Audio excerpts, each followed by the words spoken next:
बिस्मिल्लाहिर्रहमानिर्रहीम। अस्सलाम वालेकुम। मैं मुदस्सर शाही एडवोकेट और आप देख रहे हैं हमारा यूट्यूब चैनल लीगल इश्यूज़। आज हम बात करेंगे कि अगर कोई किसी मज़हबी इज्तिमा या गैदरिंग के ऊपर उसमें खलल डालता है, कोई भी मज़हब हो, वो अपनी इबादत कर रहे हैं तो उस दौरान ये खलल डाल रहा है इज्तिमा वगैरह में, तो उसकी सज़ा क्या है?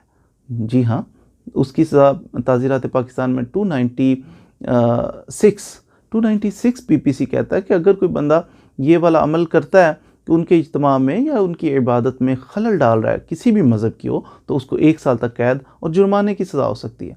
इसी तरह अगर हम बात करें 297 की, 297 कहता है कि अगर कोई बंदा किसी मज़हब की तौहीन या उनकी जज्बात को मजरूह करने की नीयत से, उनके जज्बात को ठेस पहुँचाने की नीयत से ये बंदा ट्रेसपास करता है जनाब, उनके कब्रिस्तान में, उनके जनाजा गाह में या किसी ऐसी जगह पे पहुंच जाता है जहां पर वो इबादत कर रहे थे, तो ये ट्रेसपासिंग जो है करना, उधर पहुंचना, इसके बदले में उसे 1 साल की सज़ा और जुर्माना हो सकता है।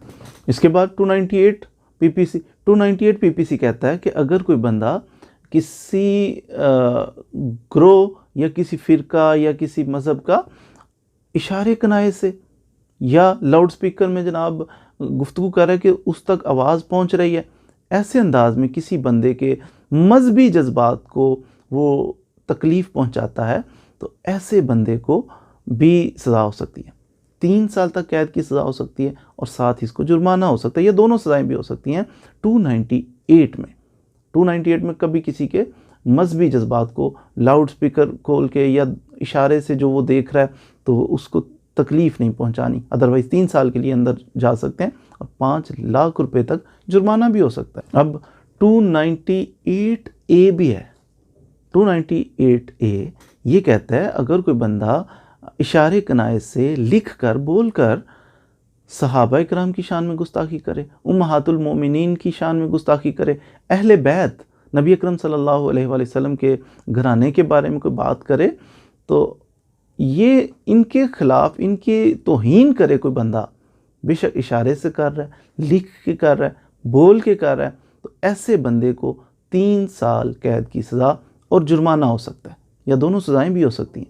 तो आजकल आप ऑब्ज़र्व करें, कभी भी कानून को हाथ में ना लें कि ख़ुद से जनाब आप जज भी बन जाएं और सारा कुछ बन जाए, नहीं। जब कानून मौजूद है 298 में सहाबा इकराम की, अहले बैत पाक की, उम्महातुल मोमिनीन की शान में गुस्ताखी करना जुर्म है, 3 साल के लिए जेल की हवा खाना पड़ सकती है, जुर्माना हो सकता है। तो आप FIR दर्ज करवाएं, कभी भी कानून को हाथ में ना लें। 298B कहता है कि अगर कोई कादियानी है और वो नबी अकरम सल्लल्लाहु अलैहि वसल्लम की अज़वाज मुतहरात के अलावा किसी को उम्महातुल मोमिनीन कहते हैं, ये कादियानी के नज़रियात है ना कि नबी माज़ल्ला हुज़ूर सल्लल्लाहु अलैहि वसल्लम के बाद भी नबी आते जाते रहते हैं इनके, तो वो गलत बात है।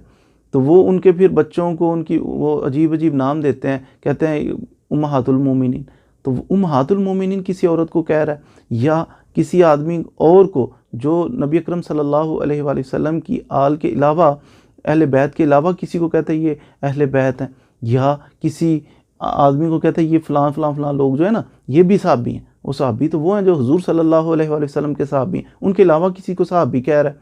तो ये ऐसा इनका अमल करना, या अपनी इनकी जहाँ इबादत करते हैं कादियानी, तो उसको अपनी इबादत गाह को ये मस्जिद नहीं कह सकते कि ये मस्जिद है। मस्जिद तो मुसलमानों की होती है, तो इनकी इबादत गाह है, इसको मस्जिद नहीं ये कह सकते। अगर कोई कादियानी ऐसा करता है उम्महातुल मोमिनीन, तो रज़ी अल्लाह ताला अन्हो, तो सहाबा, तो अहले बैत अपने बनाए हुए हैं इन्होंने, तो अगर कोई ऐसा करता है अपनी इबादत गाह को मस्जिद कहता है, तो ऐसी सूरत में इस कादियानी को 3 साल तक कैद की सज़ा और जुर्माना हो सकता है।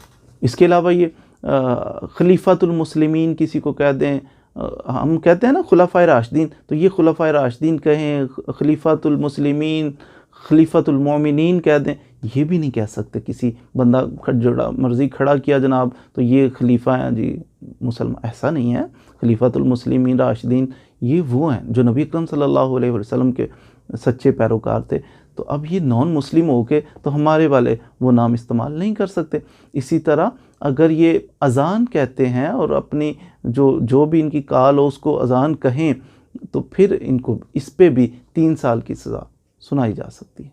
इसी तरह 298C की बात करें तो उसमें कादियानी ख़ुद को मुसलमान नहीं कह सकते। अगर कादियानी ख़ुद को मुसलमान कहते हैं या अपने दीन की तबलीग करते हैं, दीन तो खैर नहीं है इनका, कुछ और ही है, तो फ़िरका कह लें या कुछ भी कह लें, तो ये अपने जो भी इनके नज़रियात हैं उनकी तबलीग करते हैं, अगर लोगों तक मैसेज पहुंचाते हैं कि आओ आप इसे अडॉप्ट करो, तो ये भी जुर्म है। इसकी सज़ा भी 3 साल कैद और साथ जुर्माना हो सकता है। अल्लाह ताला से दुआ है कि हमें हमारी हिफाजत फरमाए, हमारे ईमान की हिफाजत फरमाए कि हम कम इल्म हैं, हमें दीन की समझ भी नहीं इतनी, तो जब बड़े चर्ब ज़ुबान कुछ लोग होते हैं तो हमें उनकी बातों की समझ नहीं आती। अल्लाह ना करे बहुत सारे लोग गुमराह भी हो जाते हैं। तो पहली बात तो हमें दीन को सीखना चाहिए। तो अगर नहीं सीखा, फिर हमारे जैसे कमज़ोर लोग एक ही काम कर सकते हैं, एहतियात कर लिया करें कि हम किसी बड़े के पास बैठ जाएं, किसी अच्छे इंसान के पास बैठें, ताकि अकायद व नज़रियात हमारे बिगड़ने से बचें। उम्मीद है कि आपने आज के लेक्चर से ज़रूर कुछ ना कुछ सीखा होगा। मज़ीद वीडियोज़ के लिए हमारे साथ रहिए। Thank you very much.